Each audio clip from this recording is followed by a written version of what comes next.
Alright, so my can talk is about a book called Skippy Dies, and before I break into it, Skippy Dies is written in a way that it comes from many different perspectives and it's all in their own stream of consciousness, and there are a lot of things that affect the stream of consciousness, like drugs, a lot of drug use in this book, and you can tell in the writing that it becomes more hectic, like it goes their thoughts and it mixes them with actual conversation.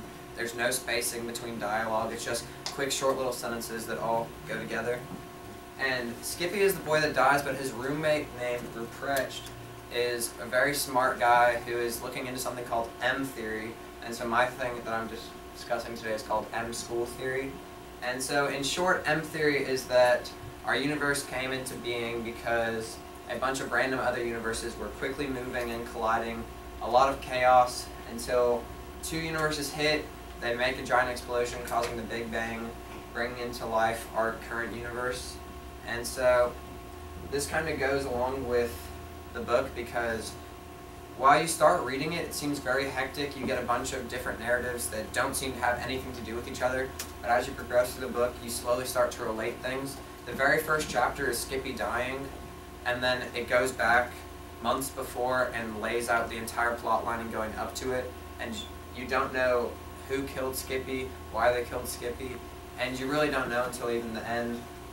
You can start making your guesses really early on, but then you learn quickly that your guesses are never right. And so this has to do with the book especially because many of the times it seems like they go from completely unrelated topics, but then it throws it back together. Like if you've ever seen the show Scrubs, it seems like they have two varying plot lines, but then by the end, it all wraps it up with one big summary at the end, and it goes from humor to emotional in like the blink of an eye. Like on page 2 of the book, it was talking about this. One of the students says to the teacher that another student calls his, like, what he refers to himself as Il Deuce, and like it was just making jokes like that. And then shortly thereafter, it's a teacher having a very deep conversation with another one of his teachers about how he never expected life to turn out like this. He never expected to be a teacher.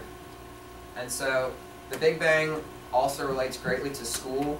It talks about this in the book, and they mention this shortly, but it's pretty much, so before the Big Bang happened, they say that it's just one specific point that has everything that ever will be is all contained in that point. And so it says that that's actually what school really is. Everyone that will ever go out and do anything great starts in that specific point, and then as they graduate, it all expands greatly and vastly. And so people from just a small classroom will go out, work in all subjects of the earth, and it talks about that shortly. But back to what the teacher was saying, his name is Howard, and he says, as a child, you're born and every opportunity is out there for everyone. You can be anything that you want as a kid, but as you grow up, doors start to close. And so you need to take your opportunities, you need to work hard to keep these doors open so that you don't just have one short, limited thing that you can do with your life.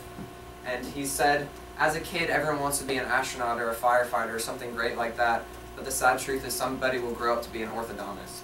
And so that's the profession he used. Nothing against anyone that wants to be an orthodontist. But so pretty much what it's saying is from chaos to calm, it's just you gotta, sometimes if you've ever been cleaning your room, you notice once you're trying to organize things, it just seems like it's getting worse, your floor's getting covered in stuff.